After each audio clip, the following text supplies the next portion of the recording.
Good morning everyone. Hi, I'm David Glazebrook, photographer based in the Blue Mountains for over 20 years. Today we're going to be using the new Godox MF12 macro flash to create some wonderful imagery.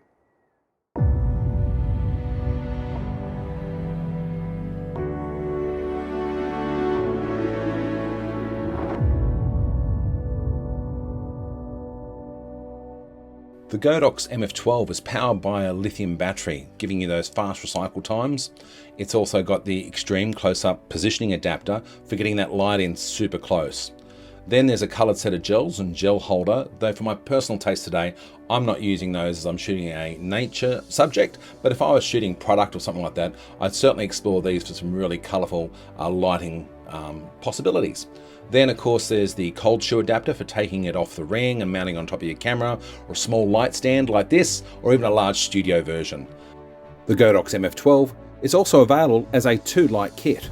And they come in a 49, 52, 55, 58, 62, 67, 72 and 77mm sizes to fit most lenses. Then there's a USB-C charging cable, soft pouch, and of course the adapter ring offering 24 different positions. I've had 6 lights on here, so you can imagine the combinations and possibilities are just endless.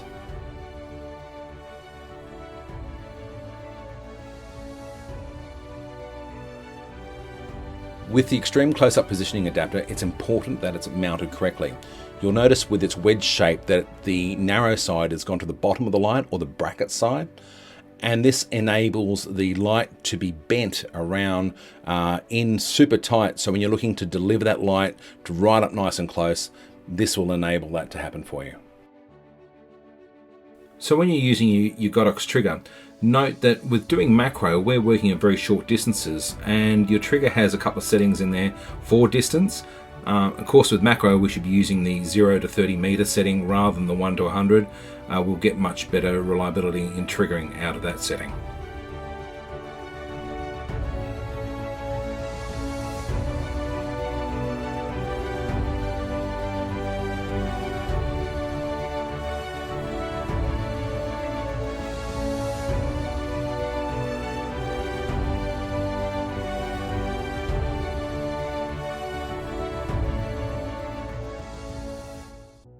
So here I'm adding a couple of lights to the adapter ring. The adapter ring has 24 unique positions where you can position your lights around the ring, making an extremely flexible, versatile piece of kit. Here I'm mounting 6 MF12s, all with the extreme close-up positioning adapter. This would be in a scenario where you needed to get the light in at minimum focus and you wanted that soft, even light right around your subject, which you'll see here shortly. We actually took the extreme close-up adapters off because I was able to dial down the lights here and just give this really nice even light. Note that the little tip here that is in focus is actually much smaller than a ballpoint pen, but I felt like it really highlighted the tip here. It was almost like something crumbed in breadcrumbs and a little tip of jam or something like that. Just a delicious photo nonetheless. I hope you enjoy it. And as I mentioned before, the extreme close-up positioning adapters, the slope of those is really important, and how they really bring the light into those narrow spaces right in front of the lens. And I'm really close. I'm only probably less than 10 centimeters off the front element of my lens. So these are really important in achieving the shot. I also had the lights angled right in almost at their minimum here. The key point though that you've got to know about this is that the evenness of the light, and that's what these adapters did here. And it even softened the light to a point where I was also able to take my aperture down just a little bit, because I really wanted you just to only look at the tips of the flowers here and enjoy the bokeh that was in the background to support the image here. So you also get a cold shoe adapter, and this helps you to move it perhaps off the ring if you wanted to, off the adapter ring. You could mount it onto the flash shoe of your camera, but also there's a thread in the bottom of this that allows you to attach it to a light stand. Then you can take your lighting off camera to help supplement that is on camera for much better design.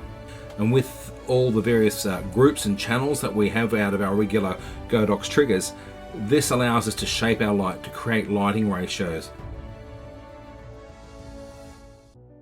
And while I was shooting the Mountain Devil here, I decided to take one of the flashes and put it underneath the flash just to give it a bit of underlighting, to take it away here. It was changing the plane of where the lighting is coming from, so I can have it on the ring, but if I can take it down and put it under the subject or behind the subject, this will give me different lighting effects. This is actually a 5 light shot, so there's 4 on camera evenly placed around the ring. Gave us the nice even light around the front. But I also wanted one to light the background, so I took that off camera, popped it on the small stand behind here to give me a real high key effect.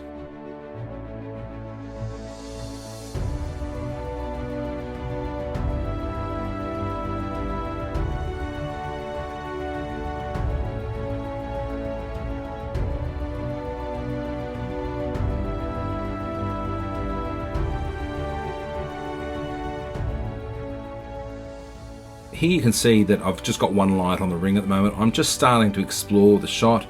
I may be having the light on, off. I'll also be positioning the light in different angles because obviously the way the light is coming in to the subject affects what we're going to get. You'll see in this example with the natural light shot that the main subject is underdone. You can see I've got some highlights in the background that aren't particularly attractive. So I turned the one MF12 on that I've got, and with the extreme close-up adapter, mate, that light coming over the top is just beautiful and soft. I can now take out those bright highlights out of the background, and now I'm in control of the light.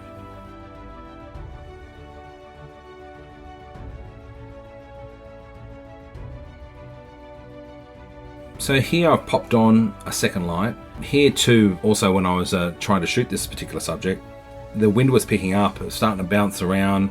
And so what I was reliant on was the fast recycling time of the lithium battery that is in the MF12.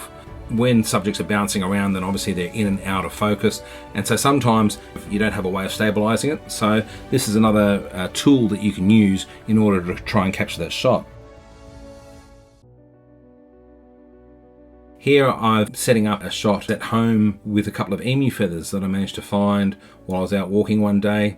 They were actually stuck in some barbed wire on a fence line, and I found out from some of my birding friends that these are feathers from the emu's rump, so I hope the emu's okay.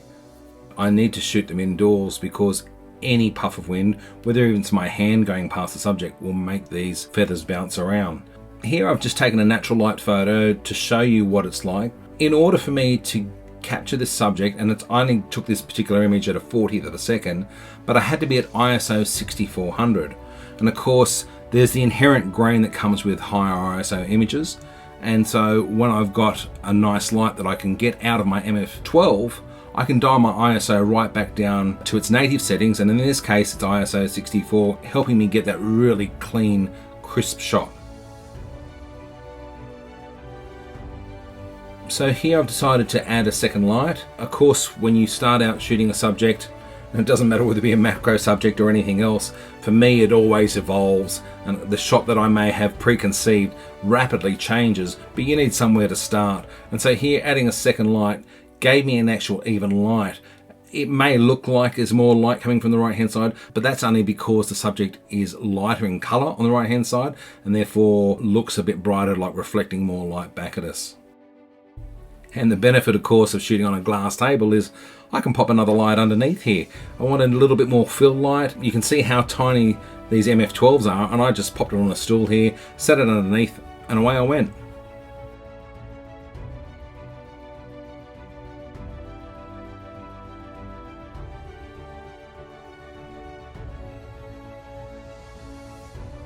During summertime, I often walk my backyard.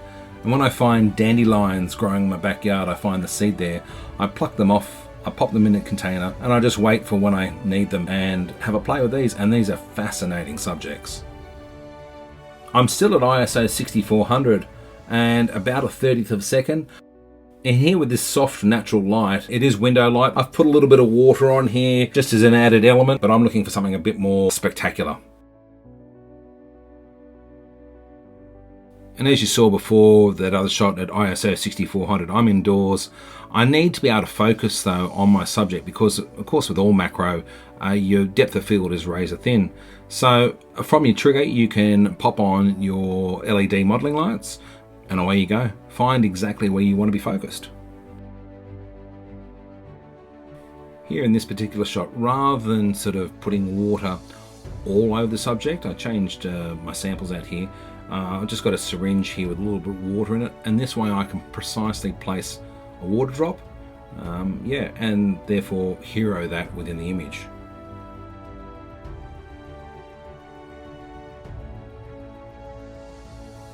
And then after being so delicate with the syringe, it was time to let the water bottle do its thing. So time to spray it up. Let's have a look and see what I can get. So you can see the actual bottom of the dandelion seed has got some really interesting textures as well. Here too, I stacked these images actually. So I started out the back and just took 11 slightly different focused shots here, and then I was able to stack them all together to give this end result. What do you reckon?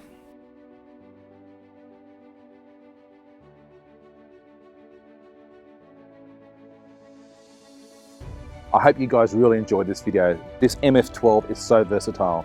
From a nice hard edgy light that can be placed anywhere around this ring to the extreme macro close-up adapter, giving that really good soft light. You can easily do this on or off camera.